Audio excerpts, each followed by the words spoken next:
Hi friends, this is Caitlin. Today I'm participating in an amazing hop with Sweet November stamps, and for this really fun shaker card I'm going to be using the Valentine Sweet Wheeze stamp set.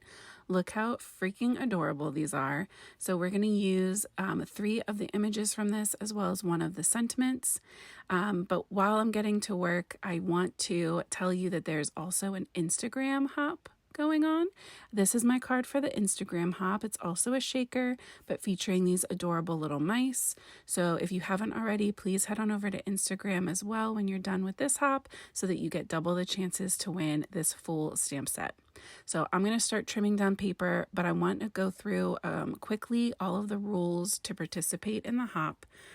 So this is for a chance to win the entire collection, which is 7 love-inspired stamp sets. And to play along, what you want to do is visit each of the YouTube accounts that are listed in my description. So you're going to go subscribe to their channel, like their YouTube hop video, and then leave them a comment in that video as well.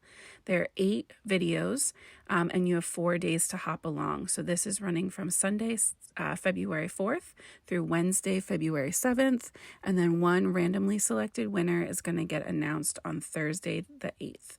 So all of those details are listed down in the description here. If you want to go back and check them out, you can just go down there and click, and then all of the links to the other creators are down there as well. So jumping back into the card, I am ink blending the edges of a piece of craft cardstock from My Favorite Things with frayed burlap distress ink, and then I'm going to go in with just a little bit of the newest color, that's Scorched Timber distress ink, just on the edges to really darken that up and get a little bit more of kind of a distressed shabby chic look.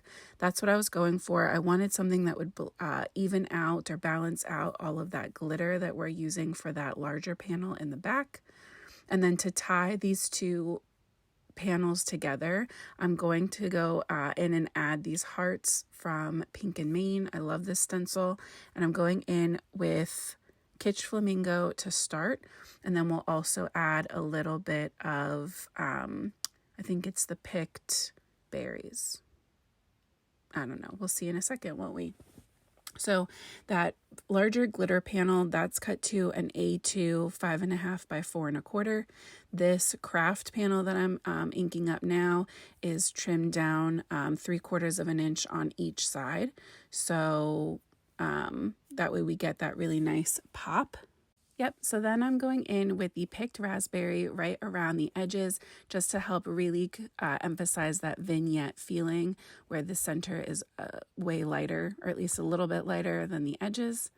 And I decided to stamp my sentiment directly onto this panel just to make sure that it was super easy to read, and so I wouldn't have to worry about gluing things on, well, more things on top of my plastic sheeting. So I just went in with black ink to stamp my sentiment, and I'm using the same black ink to stamp out my images. So the first 2 we're going to do are these sweet little wheeze that are sitting on these macarons. They're so cute.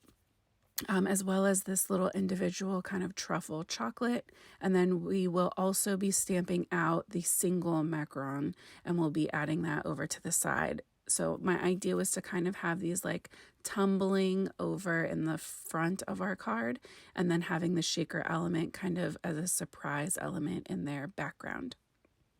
So I'm going to start by Copic coloring my images, and I wanted to play with some different skin tones because my whole color scheme is a little bit different than kind of my normal traditional Valentine's theme.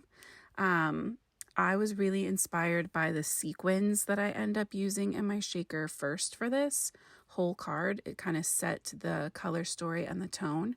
And so I decided to give this first little fair wee a deeper skin tone. I have been loving using the E20s for this. So I went in with 27, 25, and 23. Keeping the center of her face just a little bit lighter so that way we can see her expression.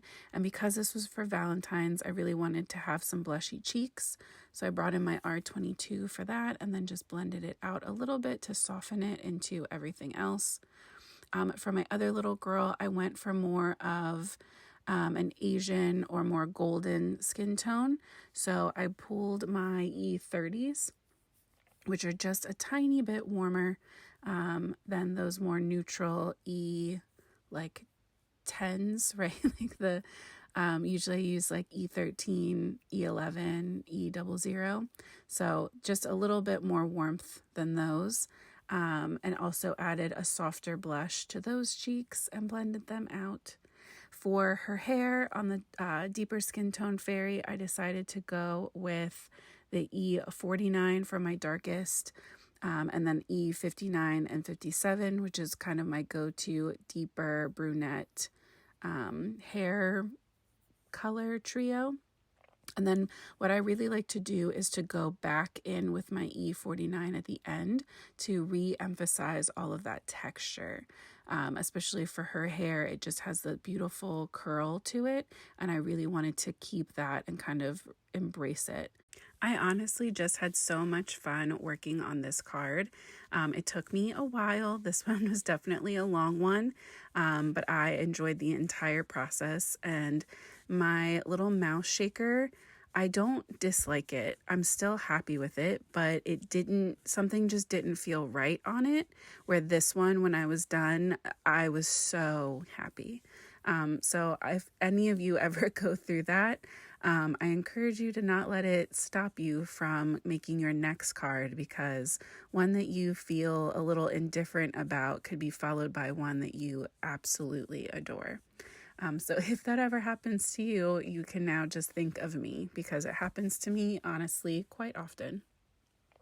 For this little wee, I decided to give her some shiny black hair, so I went with some cool grays. I started with the C9, then the C7 and C5, and just like with our first wee, I will go back in at the end with my darkest shade to add in more of that texture. I did try to leave a little bit of white space. I don't think I was very successful at it, but I do think that you don't lose any of the texture going on with these little pigtails and bangs, and I really am happy with how it turned out. I don't color a lot of black hair, so this was kind of a little bit of a learning process and trial and error as I was coloring, but I think it's pretty cute. For our little chocolate truffle, I started out lighter and I'll end up adding some deeper browns to this, but I did use my E20s, those deeper E20 shades.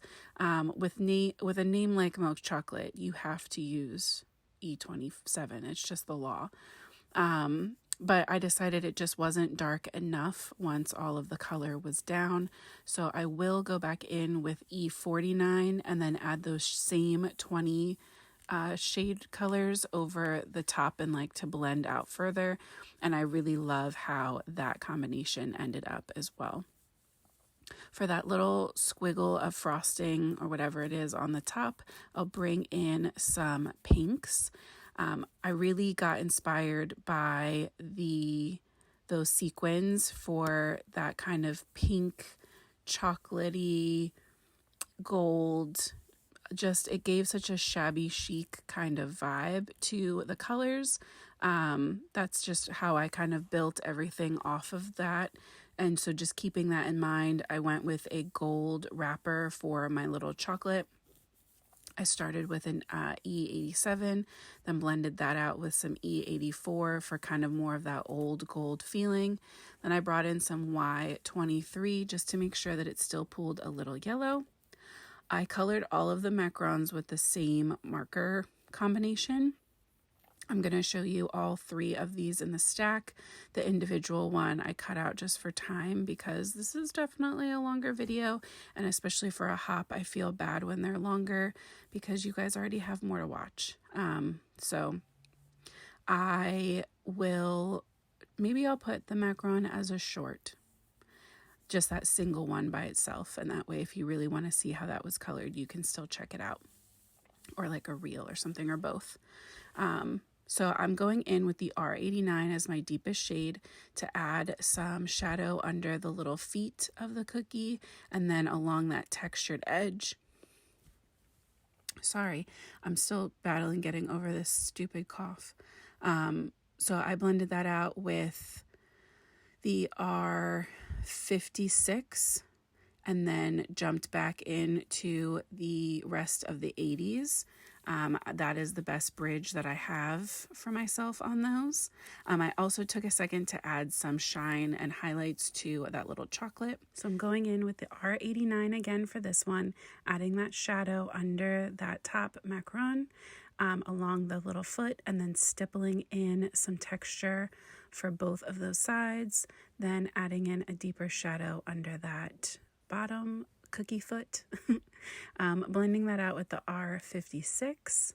Then I will jump to my R85. Yep, and I'm just filling that in, making sure that I'm still leaving a little room for highlight, especially on that top one. And then the R83 is going to be my lightest highlight shade, and just filling in all of that textured area. For both of these, or all three of these, I guess, I should say, I gave them chocolate filling because it seemed to just fit the vibe. So for all of those, I just did two colors, the E49 and E27, and I love how rich and decadent they look. I didn't want anything that was going to clash a lot for these dresses, so I went with a really soft cream colored dress with the E53 and then E50 and a little bit of E40 to blend that out. So just kind of like a soft off-white. Popped in a little of the R56 on those tiny little heart accents on the dress. And instead of doing teal wings like I usually do, I decided to go for a really soft pink. And I love how the little wings look. They're so stinking cute. So I shaded in this last little cookie on our trio tower here, using the same colors and just adding extra shadow around the little wee that's sitting up there, because she would definitely be casting a shadow down onto the top of the cookie. And yeah, these were just super fun. I watched Amy Young, the illustrator for Sweet November Stamps. I watched her color some of these today live, and her take on them was so fun. They were colorful. There was like a vanilla, a strawberry, and a pistachio. And with them being brighter colors, we actually all decided together we were going to make it a birthday card instead of Valentine's Day. And I just love the idea of using these images for other holidays. So if you are already done your Valentine's Day creating, definitely don't count these images out, because there's so much potential in these. I would even use these for Christmas. Like, I love doing like red and white and green treat stacks, and I think for Christmas these would be absolutely adorable as well. So that is a closer look at our sweet little images all colored up, and I did go in and fussy cut these.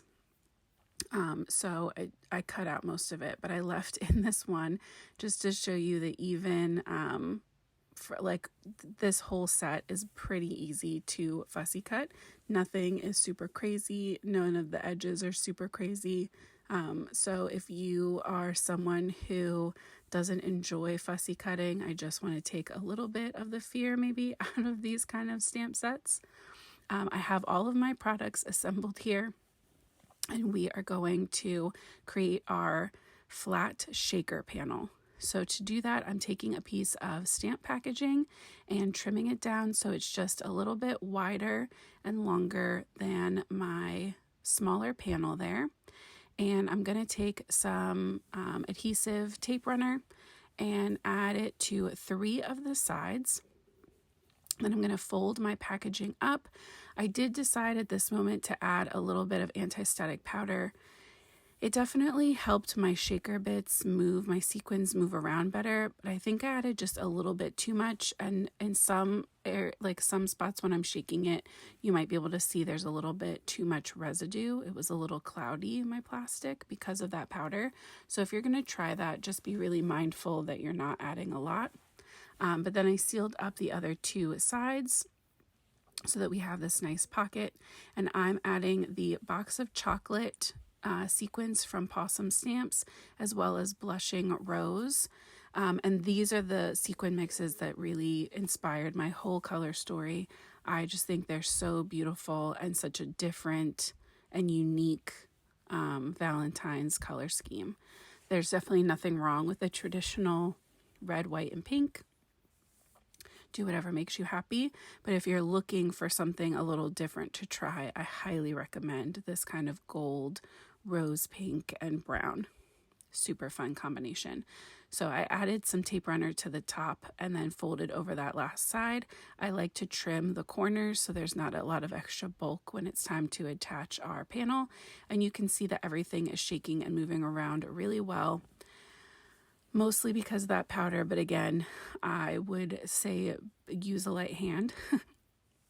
I did go in with liquid glue to attach these two panels together. I was worried with the glitter panel that the tape runner wouldn't be enough, so I let that dry flat for a little bit, and then I wanted to add on my images that I had fussy cut. So I'm adding thin foam to the areas where the images won't be on top of the plastic, where they're going to touch the glitter panel, and that'll just help to keep them looking nice and flat and even across that whole card panel. I set the trio up first, and now I'm going in with the additional single cookie, and then last I'll pop up the chocolate, and for that one I decided it was easier to put the foam directly on the card instead of trying to get it lined up on the bottom of the chocolate. Once those were in place, I did realize that I never went in to darken the edges, which is something I always do when I fussy cut, and I don't know what I was thinking. I was just so excited to get these on, I think, that it just blanked. So in hindsight, please do this before you adhere your images if you're going to do it, and just go over all the edges with a water-based black marker, and that way you don't see any edges where your fussy cutting might have not been perfect. I did add some spots of liquid glue and attach them kind of around so they look like they're spilling out from inside the shaker. And I just love how this whole card came together. So I hope that you enjoyed this stop on your YouTube Sweet November Stamps hop. Don't forget to check down in the description for all of the products that I used, as well as the list of your next hop places to go. All of your videos will be listed down there. I hope you guys have the most amazing week, and as always, happy crafting.